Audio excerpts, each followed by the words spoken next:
G'day ladies and gentlemen, welcome back to the YouTube channel. How are we all doing today? My word, it was sunny a minute ago and now it's cloudy again. But look, there's blue skies. It's been a while since we've seen those around here. And man, I didn't quite feel comfortable leaving you with just a pure sound yesterday. So here we are with our cheeky little motor vlog whilst I'm on my way to work. I was going to do another motor vlog earlier today, but man, it was cold and I just wasn't in the mood to actually go for a journey of those proportions just yet. But maybe I'll do one tomorrow of the same sort of thing, so I already know what I want to talk about in that one. But today it's just more of a cruisy little thing. You know, I was thinking I'll probably do a bigger video on this later, but it's something to be about a little bit of the beginner bikes, and that's well, I'll do another one later on about the best ones or what you should pick and stuff like that.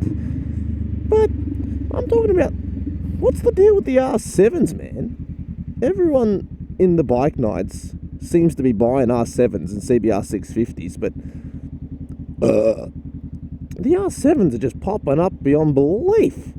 It's a little ridiculous when you think about it. There's not much variety going around. Now I know the Japanese bikes are and always will be popular, especially in Australia, because parts and all that's a pain in the ass to get for some of them, especially like the Euro bikes. Price as well. But man, the R7 is just popping up everywhere. It sounds fantastic because that CP2 engine, but then again, oh man, I would rather the RS660 personally over the two. What's the R7 even pumping out these days? Like 70-ish horsepower? 73 horsepower? It's like, I don't know, is that to the wheel or is that to the, I don't know. I looked up a figure before, I think it was 72.3? Something like that. But it's not like it's a powerhouse bike. Even when it's full power, it's just like okay, you know? Now, if you say 80 horsepower is enough for the road, man, of course it is. Like fucking 40 horsepower is enough for the road, but oh, look at that thing. You can get by with 30-ish horsepower and be comfortable, okay? Look, if you're going to bring out the arguments about horsepower not being enough or too much, just cease, okay? Cease. Because God knows, you can have enough horsepower or you can have too much horsepower. It's still the perfect amount of horsepower, okay? There's no such thing. I love when people are on their phones. But yeah, when people go, oh, that's got too much horsepower for the road, you're like, well, I know. So does a Lamborghini, but most people fucking still want a Lamborghini. She's still on a fucking phone, Jesus Christ. I feel like I need to cut back on the swearing now because the channel's monetized. I gotta really un-Australian myself. It's a damn shame, I tell you. I gotta start saying freak and heck. I can still say bastard though, so I'm not too fussed, but 90% of my vocabulary and swearing is the F-bomb, and now I can't say that or me goddamn C word. Ah! Oh well. Every benefit has a downside, and with monetizing YouTube these days, it's you can't swear anymore because they don't like you doing that. I don't want to really be near this chick. Jesus Christ, lady, get off your phone. Whoop! Man, I swear they weren't even moving when I passed them. Light was green for like, well, it wasn't a non-existent amount of time. It was definitely green for a little bit. Oh, I can sneak through here though. Oh, I love it. I love it. I really, really love it. But yeah, what are you guys' opinions on the R7s, okay? I kind of like them. They're not too expensive, but they're not exactly cheap. They rock just a little bit more than the Rebel costs. I think it's about, well, you can get them second hand for about 12 grand when a Rebel's about 10 brand new, so Jesus, ain't nobody accelerating to the speed limits here. Yeah, so like I was thinking about it because they're only about 12 grand second hand, and I think you can get about 13 to 14,000 brand new, which is, well, that's a bit more up in the pricey range, but it's not ridiculous. You can also get a Triumph Street Triple for about 18 grand, which, in my opinion, is a much more exciting bike than the R7. But opinions. Now, well, parts wise, if you damage and Triumph, you're probably waiting a year or so to get it fixed. Then again, Hugh's been waiting over 9 months for that MT-09 to get fixed, and old Yamahas. But without further ado, yes, what do you guys think about the R7s? Like, I like them. I wouldn't say they're a replacement for the R6. No, not even close.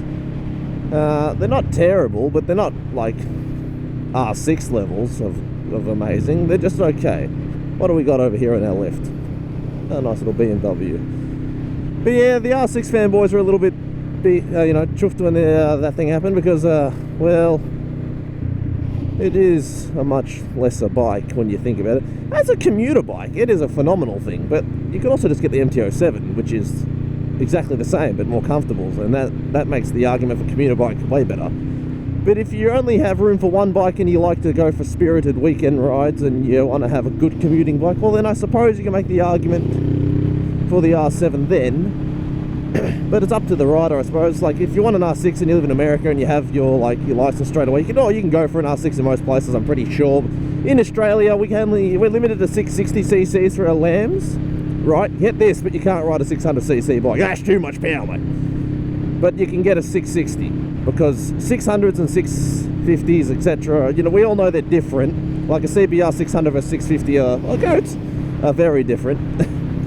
But you can't quite do the 600. So we're stuck with the great question of the R7. So I would argue it's actually a pretty good beginner bike. It's got your nice sporty ergonomics and all that goodness, but it's not quite overly done like the R1 where your legs are, up in your asshole, essentially.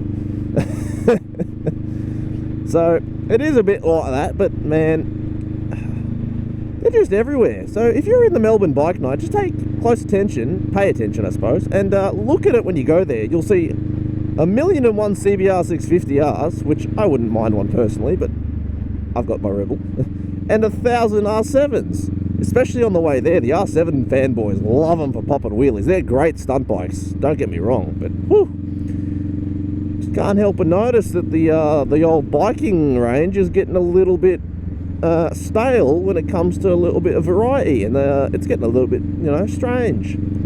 You don't see many Aprilia RSV4s, which are a bit sad because I like seeing that. You see a lot of old ones, but well, everybody knows the old design of the RSV4 got really stale. That's why we were so happy when they released the refresh. Lovely, lovely, lovely. But, oh my god, look, the sun's out. It won't be out for long, but I had to do it. I had to get a ride in. The sun was beautiful, and it was actually kind of shit all day until now, so we're Gucci, alright? Oh man, well, I'll tell you what, you guys leave your little comments down below on what you think is your favourite choice of motorbike in terms of the R7 or the CBR 650, or would you prefer a naked altogether and just bypass the R7 and be one of those people who thinks it's should never have been invented? Hey look, it's me. And, well, just tell me down below, let me know, I'm interested. If not, what do you ride? What was your first bike, especially? Maybe I'll do another video on that again soon, too. Goodbye, BMW. But yeah, I had a good time. It's a bit of a smaller, less, big questions vlog today. But hey, I had to do something. I just didn't feel right, regardless. But if you've enjoyed the whole motor vlog today, leave a like, comment, and subscribe down below, as we do. And take it easy, keep it cheesy, and as always, have a good one. Peace, bye!